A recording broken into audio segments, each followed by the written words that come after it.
E aí pessoal, tudo bem? Vamos para mais uma aula onde vai crescer o teu conhecimento da palavra de Deus, crescer ao teu conhecimento do próprio Deus e aumentando aí, edificando a tua vida espiritual, certo? Nessa aula falaremos sobre a carta aos Efésios, a igreja que ficava na cidade de Éfeso, certo? Então vamos lá. Essa igreja é conhecida. Vamos lá. Qual o propósito dessa carta a que Paulo escreve? É conhecida como a carta do terceiro céu, porque aqui Deus nos ordena subir passo a passo até alcançarmos o ponto mais elevado possível para o homem.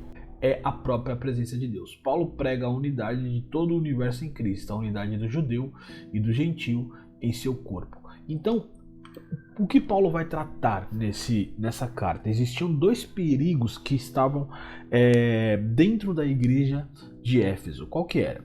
O perigo da tentação de descer a um nível mais baixo, a um nível de comportamento, ou seja, eles conheciam a Cristo, conheciam o Evangelho, mas não ter mudança comportamental, não viverem como pessoas que acreditavam no Evangelho de Cristo, não ter uma vida santa, não ter uma vida espiritual, não ter uma vida que vive em amor. Então eles eram muito tentados a acreditar em Cristo, mas viver uma vida pagã, viver uma vida, nossa linguagem, uma vida mundana. E o outro perigo era a falta de unidade entre o judeu e o gentio.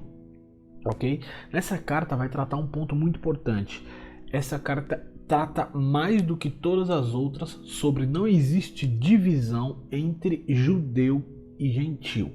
O corpo de Cristo quebrou essa inimizade que existia entre os dois. Lembra-se que eu já falei para vocês em diversas aulas que no Velho Testamento só o judeu era o povo de Deus. E todo o resto do mundo não era o povo de Deus. Mas quando Cristo morreu e ressuscitou, ele quebrou este muro de inimizade. Então hoje todo mundo que decide aceitar Cristo como Senhor e Salvador é povo de Deus. Só que muitos naquela época não entendiam isso e eles tinham dificuldade de ter unidade entre si, tanto o judeu como o gentio. Para enfrentar esses perigos, Paulo contrasta a santidade da vocação cristã deles com a condição anterior. Então, para trabalhar com esse perigo de ter uma vida mundana, Paulo começa a falar dos comportamentos de uma vida cristã, como é a santidade de alguém que acredita no próprio Cristo, ok? E Paulo apresenta Jesus promovendo a paz entre o judeu e o gentio pelo sangue da cruz e tornando os dois um novo corpo, ok? E o conteúdo dessa carta essa carta é conhecida como a carta tríplice. Por quê? Porque o conteúdo dessa carta, Paulo o tempo todo está falando das três características, dos três motivos, dos três poderes. Não importa que categoria ele entre, ele está falando de três aspectos nessa carta. Por isso é conhecido também como a carta tríplice. Presta atenção, ó. Primeiro ponto, a fonte tríplice da nossa salvação. Então Paulo vai falar sobre as fontes da nossa salvação. E qual é a fonte da nossa salvação? Primeiro, a predestinação do Pai. Você sabia que Cristo e o próprio Deus, ele já havia te escolhido antes da fundação do mundo?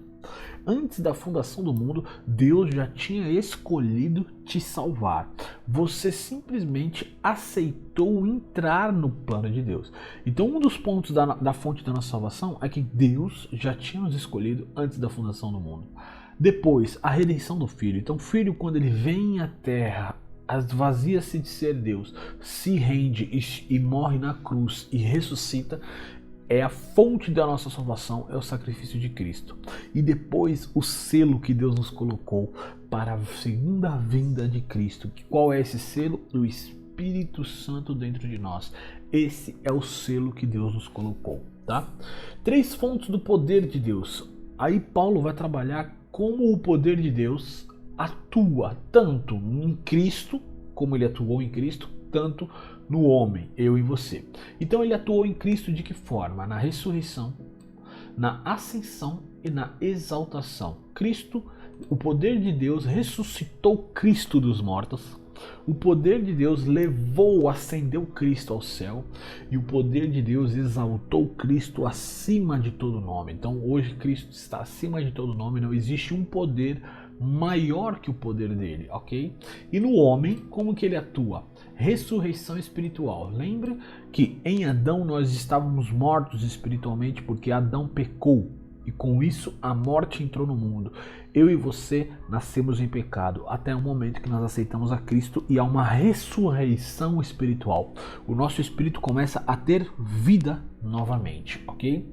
A ascensão espiritual, então, é o crescimento espiritual. Então Paulo vai falar aqui, nessa carta vai falar muito sobre o crescimento espiritual, sobre nós estamos assentados em lugares celestiais com Cristo. Nós fomos levados das trevas para a luz. Não é algo que nós seremos, nós já fomos. Hoje nós estamos assentados em lugares celestiais com Cristo. E a nossa luta é espiritual. Tudo que nós fazemos é espiritual e não mais humano. E a capacidade de fazer boas obras. Então, o homem, lembra que Paulo fala lá na carta de Romanos, o que eu quero fazer, eu não consigo fazer, e aquilo que eu não quero, eu acabo fazendo. O homem tinha muita dificuldade de ter um bom comportamento, de fazer boas obras. Por quê? Porque a lei, ela condenava o pecado, mas a carne não conseguia obedecer à lei. Mas aí o Espírito Santo dentro de nós conseguimos ter boas ações por causa do Espírito Santo dentro de nós, nos induzindo a boas ações, a mudança de comportamento, a mudança de vida. Ok? Referente à igreja, quais são os 3 aspectos que Paulo trabalha dentro da igreja? Primeiro, a união, como eu havia falado. A união entre judeu e gentil. Não existe grego, não existe bárbaro, não existe judeu, não existe diferença, não existe circuncisão e não circuncisão. Em Cristo somos uma coisa só, ok? Então em Cristo não existe negro, branco, não existe japonês, não existe nenhum tipo de divisão. Deus não é parcial e nem preconceituoso. Deus aceita todos de uma mesma forma. Então se Deus aceita todos de uma mesma forma, eu e você temos que aceitar todos de uma mesma forma, ok? E aí ele fala de uma vida nova. Como que ele vai falar de uma vida nova? Efésios 4, 22, 23 e 24, Paulo fala sobre despir-se do velho homem. O que eles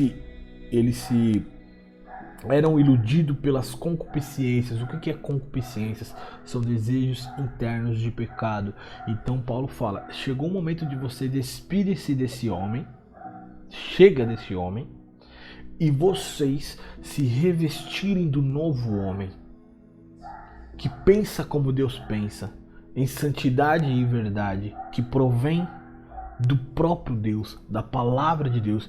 Então ele vem exortando aí nessa carta o desejo e a obrigação e a responsabilidade do cristão em ter uma vida santa, em ter uma vida espiritual. Não é uma coisa de aceitar a Cristo e não mudar o comportamento. Eu tenho que aceitar a Cristo e mudar o meu comportamento, realmente ter uma vida nova. Então ele trabalha isso daí, a união, a vida nova e um comportamento novo. Uma vida nova tem que ter um comportamento novo, ok? E os 3 aspectos da família que ele vai trabalhar, que é o marido e a mulher, os deveres do homem, amar a sua esposa, respeitar a sua esposa, o dever da mulher de amar a sua esposa, amar o seu marido, respeitar o seu marido, colocar ele acima como autoridade no lar, ser submissa a ele e também nenhum dos dois negarem as suas responsabilidades de um para outro. Ele também vai ensinar sobre filhos e pais, o tratamento de filhos, como que você deve tratar os seus filhos, cuidar dos seus filhos e também os filhos como que devem respeitar os pais. E nessa carta também fala sobre escravos e senhores, porque naquela época ainda existia escravidão. Então existia senhores de escravos que se converteram, escravos também que se converteram. Hoje nós podemos usar essa linguagem de escravo para o funcionário, para o colaborador. Isso aí você tem muitos princípios a como um colaborador, um funcionário de uma empresa deve trabalhar com os princípios dessa carta. A mesma forma, você que pode ser patrão, que ter funcionários, como você deve cuidar dessas pessoas, como você deve tratar, como você deve respeitar. Existem muitos conceitos, muitas chaves de sabedoria sobre esse quesito na carta de Efésios. E sobre a vida espiritual. Paulo vai falar sobre o poder, ok? Então ele vai falar como adquirir este poder espiritual, como você receber de Deus a virtude para ter uma vida cristã ativa. Ele vai falar sobre a oração, orai o tempo todo no Espírito. Aqui Paulo fala quando orar e como orar, o tempo todo no Espírito. Ali no poder, Paulo fala sobre as armaduras espirituais. Lembra? O capacete da salvação, a espada do Espírito, o escudo da fé. Ele fala sobre toda a armadura que é o poder do cristão. Mas é referente à oração, ele fala, ore o tempo todo no Espírito, em todos os momentos, em súplicas. E por quem? Por todos os santos do Evangelho. Ou seja, por todo o mundo, por todas as pessoas você deve orar o tempo todo no Espírito. E a paz. Paulo exorta a vida espiritual, precisa haver paz. Não existe uma vida espiritual conturbada, conflitante o tempo todo. A vida espiritual, se nós temos uma vida espiritual digna, nós temos paz em Deus, paz em Cristo. Então todo esse conteúdo é o conteúdo da carta de Efésios, ok?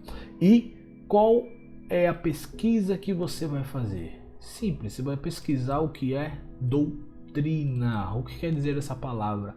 Doutrina, tá bom?